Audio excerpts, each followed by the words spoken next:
بسم الله الرحمن الرحيم. هل أتاك حديث الغاشية؟ وجوه يومئذ خاشعة عاملة ناصبة تصلى نارا حامية تسقى من عين آنية ليس لهم طعام إلا من ضريع لا يسمن ولا يغني من جوع.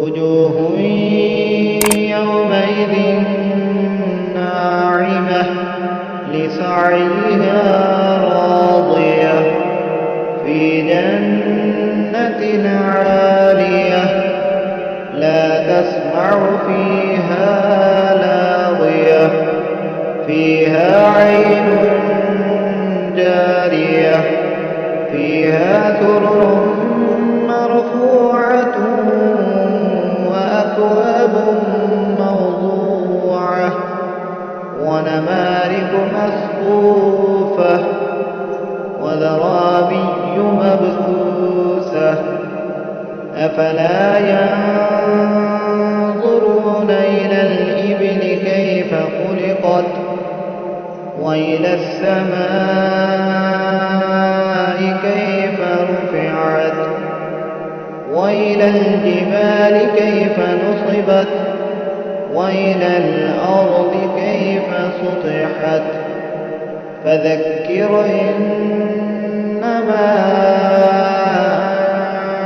أنت مذكر لست عليهم بمسيطر إلا من تولى وكفر فيعذبه الله العذاب الأكبر إن إلينا إيابهم ثم إن علينا